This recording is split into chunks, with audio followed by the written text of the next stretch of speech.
मुझे तो ये समझ में नहीं आ रहा 20,000 रुपए वो तनख्वाह वाला आदमी जिंदा कैसे। ये तो खुदा की शान है कि एक एक घर के बूढ़े जवान बच्चे सब नौकरियां कर रहे हैं।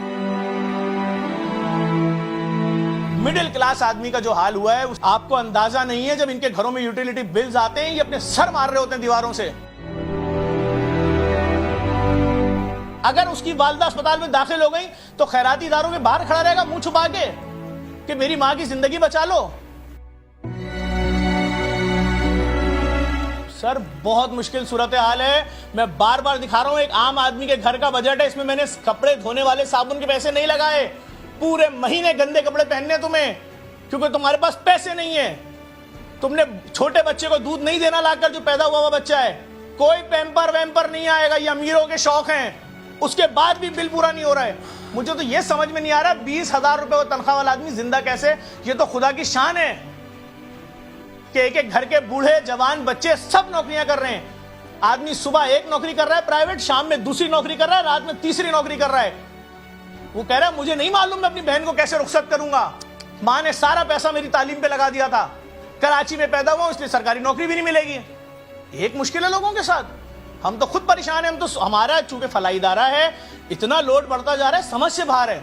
सही है जी, आज इनके यूटिलिटी बिल्स देने हैं, अब इनके बच्चों की फीस देनी है। अब स्कूल वालों ने एडमिशन फीस मांग ली है।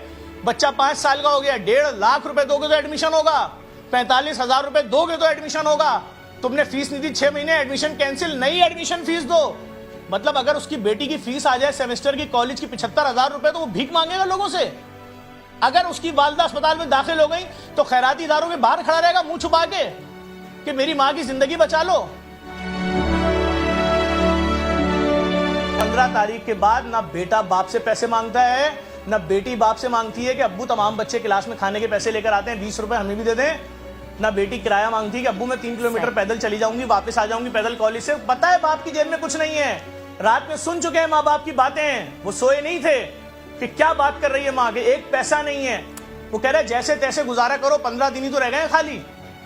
बात ये हालात अच्छे नहीं है और जिनकी समझ में नहीं आ रहा उन्हीं के लिए तो शीटें बनाई है कि 10 बार देख लो भाई, इसमें झूठ कुछ है ही नहीं। हमने लिखा ही नहीं इसके अंदर पिज्जा, हमने इसमें लिखा ही नहीं जिंगर, हमने बर्गर, हमने इसके अंदर फास्ट फूड, हमने इसके अंदर मंदी, कुछ नहीं लिखा। हमने लिखा रूखी सूखी रोटी पे भी गुजारा है। इसीलिए मैंने अपने हर दस्तरखान के ऊपर कराची में बल्कि पूरे पाकिस्तान में लिख के लगा दिया कि जितना खाना घर लेकर जाना है, जितना तुम 25 लोगों का बोलोगे 25 लोगों का खाना देंगे तुम्हें, 50 रोटी भी साथ देंगे, जाओ लेकर खाओ। भाई लोग भूखे मर जाएंगे। ये हो क्या रहा है?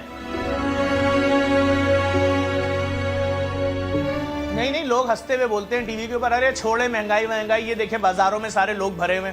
हमें नहीं पता कौन लोग हैं भाई।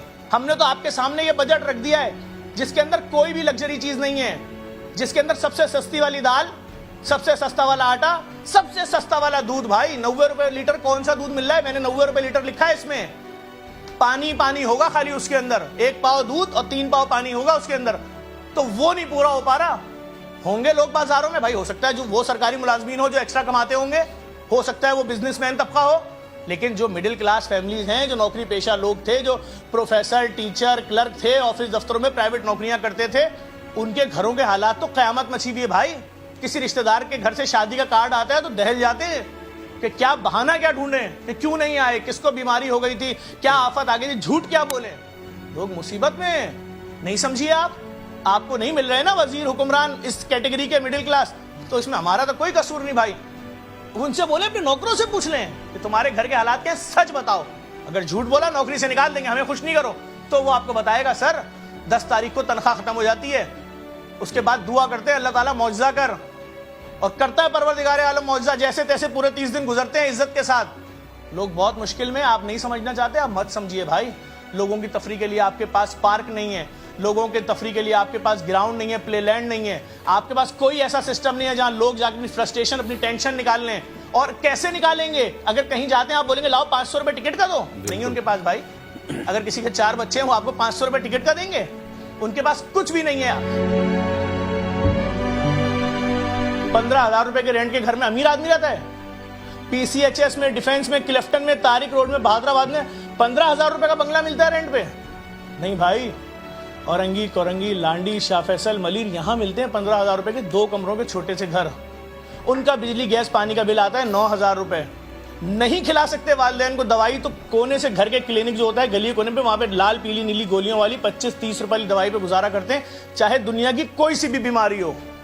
नहीं तो आप मुझे बता दें कहां जाएं इलाज कराने।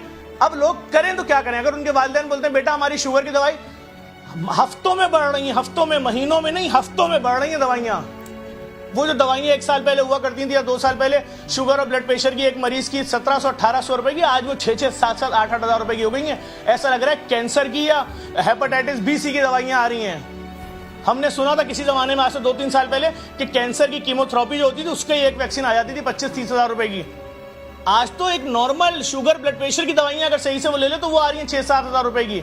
तो बात यह है कि मिडिल क्लास आदमी, मैंने गरीब वरीब की बात नहीं की है, मुझे नहीं मालूम 20,000 रुपए तनख्वाह वाला आदमी कैसे जिंदा है। वो जो हजारों सिक्योरिटी गार्ड्स हैं, मैं अपने पेज पे, जेडीसी वेलफेयर के पेज पे आप जाएं, हमारे जितने भी तंदूर लगे हुए कराची शहर में या पाकिस्तान में 26-27 जगहों की तस्वीरें डेली डलती हैं। हजारों सिक्योरिटी गार्ड खड़े हुए खाना खा रहे हैं। क्यों खा रहे हैं? ओ भाई 12-13-14 हजार रुपए तनख्वाह वाला आदमी अगर डेली 100 रुपए का खाना खा लेगा तो 6,000 तो ये गए, उसके 3,000 रुपए, 100 रुपए उसके आने जाने में चले गए, तो वो शख्स तो 6,000 रुपए में जिंदा है। उस 6,000 में उसने अपने घर का राशन भी करना है, घर का किराया भी करना है, कोई मर गया, कोई शादी, कोई ब्याह। तो लोग इतनी मुश्किल में हैं जिसको कोई समझना नहीं चाह रहा है। नहीं तो आप मुझे बताएं, मैंने तो ये वीडियो अपने पेज पे परसों डाली और लिखा भाई 50,000 रुपए में भी आदमी 10,000 रुपए का मकरूज हो रहा है। उसने गलती भी नहीं करनी है गोश्त खरीदने की, ना उस गली से गुजरना है। उसके बच्चे बोले अब्बू गोश्त वाला सालन खाना है, बोलने बेटा आइंदा ऐसी बात मुंह से निकालना नहीं। उसके बच्चे बोले अब्बू लोग अपने घरों में कबाब खाते हैं, उसका बाप बोले बेटा ऐसी बात कभी गलती से भी नहीं करना। बोले अब्बू चचा के घर चलना है, बोले नहीं बेटा पेट्रोल सिर्फ इतना है, बाइक में यहां से ऑफिस जाऊंगा वापस आऊंगा 200 का खत्म, 135-138 रुपए लीटर पेट्रोल है। आप कहते हो 16,000 रुपए में पूरा महीना बना लो, यानी $100 से भी कम में। आपको पता है आटा कितने का हो गया 10 किलो? नहीं अब 300-300 रुपए का भाई, कहीं 700 का है, कहीं 750 का है, कहीं 800 का है, कहीं 840 का है। 10 किलो, इतने में 20 किलो आ जाता था 1.5 साल पहले तक। भाई कैसी बातें हो रही है? 50 रुपए किलो वाली चीनी 120 पे चली गई है। कोई सोच सकता था कि अपने बच्चों को दाल, लंबे पानी वाली दालें घरों में पकेंगी? मिडिल क्लास एक वक्त तक खाना छोड़ देगी।